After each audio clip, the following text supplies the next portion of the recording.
Hello. Hey, man, how are you? Good. How you doing, man? Yeah, really good. I'm pretty excited to be able to interview you today. I've just firstly been following your career for, over 10 years now, and also one of those people that I follow regularly on Facebook, so I kind of feel like I know you, but you probably have no idea who I am. But we're from Brisbane in Australia, so I've got a few questions for you. Well, nice to meet you. Yeah, nice to meet you, man. I'm always, I see you all the time on Blabbermouth, and you're always with different bands. Twisted Sister, you've got Metal Allegiance now, you've got the Winery Dogs. I mean, it feels like you've got a doppelganger or something. How can you be in three places at once? Do you ever get time to rest and sit on the couch? Not really. Yeah, it's definitely a crazy life I lead, and I'm currently in 6 different bands. So it's a major juggling match for me, But I guess I wouldn't have it any other way. I'm a workaholic, and I get bored sitting around pretty quickly. So, I like to make the most of opportunities, and there's plenty of music to be made and plenty of people to work with, so I take advantage of it. Yeah, when you play drums as much as you do, and I'm sure you love playing the drums, does it ever just feel like a job to you? You're waiting to get home and, see the kids and stuff? No, if it did, then if it feels like a job to me, then I won't do it. I think that's one of the main reasons I left Dream Theater after 25 years.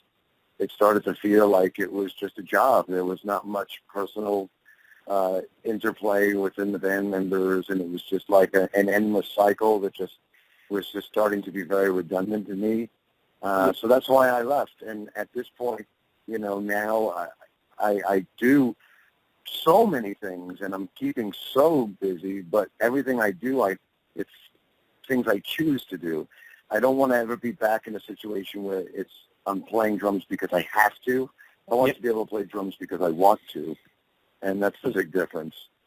For sure. And can you tell us a bit about what's happening with Metal Allegiance at Soundwave? I know it's, you must have had over 20 musicians on the album. Phil and Semler from Pantera, all the guys from Testament, some real legendary dudes. Now you're just going to be playing with a small part of that lineup. I think Alex from Testament and the main guys are going to be playing. But what can we expect from the set? Is there going to be some covers and originals as well?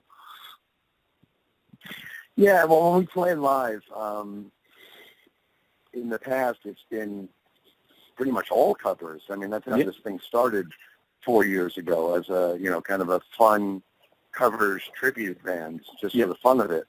But now it's evolved into a band with an album of our own material. So, now we're slowly going to start having more and more of the original material in the set list and less covers. But there'll always be some covers sprinkled in there. And then the lineups are different for every show.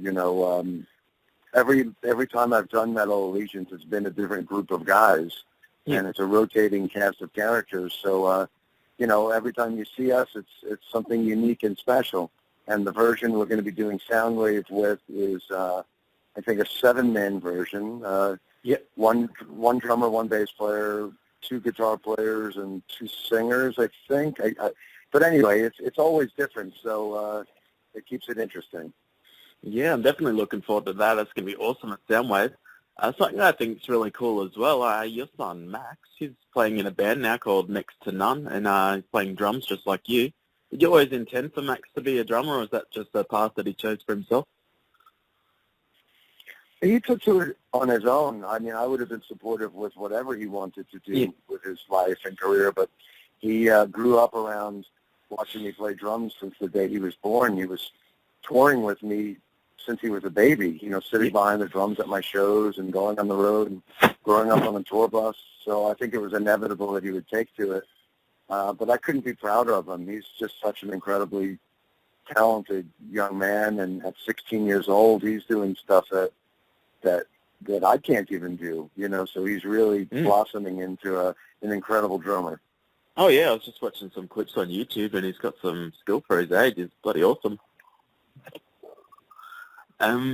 Anyway, I know you play a lot of different stuff. You'll go from everything from playing very complex stuff in Winery Dogs and Dream Theater, and then, some more just hard-hitting stuff. And you'll also do stuff like doing Beatles covers. I mean, Ringo's an awesome drummer, but does it feel weird playing stuff that's quite simple when you're used to playing complex stuff, or do you mind, dropping your skills down to play the Beatles? I love everything. Just because I spent 25 years in a super technical, complicated band, it doesn't mean that that's what I necessarily prefer. In fact, to be honest with you, I almost never listen to that type of music for my own enjoyment. If you were to look at my iPod, there's very little bands like Dream Theater in there. I'm listening to either very simple stuff like the Beatles or U2 or Jellyfish, or I'll be listening to Lamb of God and Slayer and, everything in between. My taste is very, very broad. So I don't judge something on whether or not it's complicated or simple. I judge something on whether it's good or bad. Yeah. And do you think it's, hard being in a simple band and, being a complex drummer? Is it hard to, keep simple and not overplay on tracks and stuff like that? Not for me, no, because like I just said, I'm a fan of so many kinds of music and so many styles that I enjoy doing all those different things. And that was another reason I had to leave Dream Theater, is that I needed other outlets and styles in my life. Yeah, so that's why I'm currently in 6 different bands, and that's why I've played with like a dozen different bands since leaving Dream Theater. I need that variety in order to feel not only fulfilled, but also to continue to grow as a musician. Yeah. I was just wondering if to get you growing as a musician doesn't necessarily mean playing faster or more technical. Growth sometimes means playing simpler, Yeah, and if you ever go on those metal sites like blubbermouth.net, there's one drummer that does cop a lot of shit, and I think he's quite a good drummer, but he still gets it nonetheless, and that's Lars Ulrich. Just because you know a lot about drums, would you say he is a good drummer? Well, I have a tremendous amount of respect for Lars, even though he takes a beating in the drum community. But to me, his value is not necessarily in drumming, but it has to do with, him being part of a musical revolution that he was a huge part of starting. And, he's been a tremendous asset to Metallica, not only as a writer, but as a, businessman, and his abilities to market things and his ability to arrange music and his performance on stage. He's a very animated player on stage. And to me, I would rather watch somebody like Lars Ulrich on stage than, one of these technical drummers that can do quadruple paradiddles at 240 BPM. To me, that's boring. Who cares about that? I'd rather be entertained and go to a show and watch a drummer and have somebody that makes me actually smile. So I don't judge drummers based on their technical ability. I judge them and based on the overall package and what they bring to the music they're a part of. And what Lars brings to the music of Metallica is absolutely invaluable. So, I could care less if his meter might be slightly up and down or if his fills are slightly sloppy. I don't care about that. To me, there's way more to it being a good drummer than precision and technique. Yeah, and I'm just such a big fan as well, because I can still remember the first time I ever heard the song One, and that was actually the first time I'd ever heard heavy metal, so it was quite alarming. I'm like, what is this? And I thought it was great drumming at the time. It really blew me away.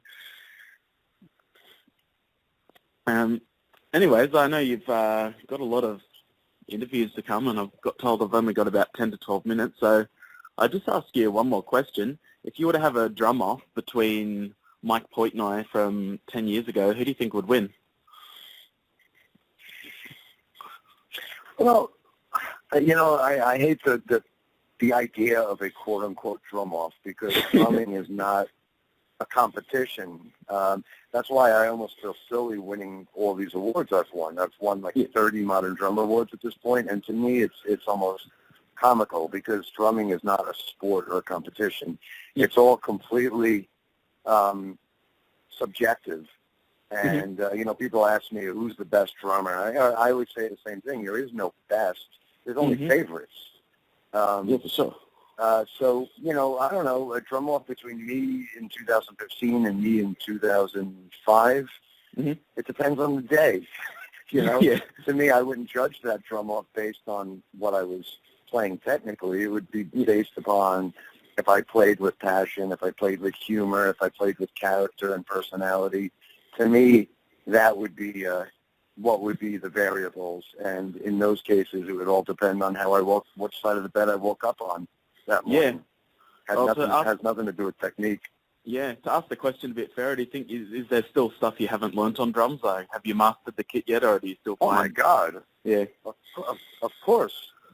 Of course. I mean, I'd be the first person in the world to say that there's millions of drummers out there that could play circles around me. There's no question about that. Doesn't matter that I've won all these awards and been on all the magazine covers. It doesn't mean I'm necessarily better than anybody. It just means I've struck a chord with young listeners, and for that I'm appreciative. But yeah, I mean, I know there's billions of things that I still need to learn to become better. But I'm not necessarily interested in pursuing them, because I have more in my life than just playing drums.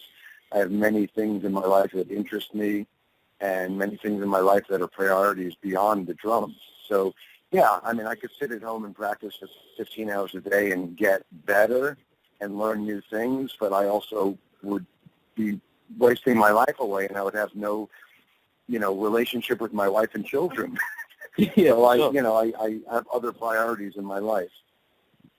Yeah, well, thank you very much for doing the interview, and I just want to say, the music you've done in the past was a huge inspiration for me to want to pick up the guitar and, better myself. So you're definitely a big part of my record collection, which is awesome. And I really appreciate you doing the interview for me today. Well, thank you, man. No problem. Thank you. Cool, man. I'll see you at Soundwave. I'll take some photos and put them on the Metal Allegiance page. I look forward to it, man. Okay, thanks, Mike. Thanks, Mike. See you.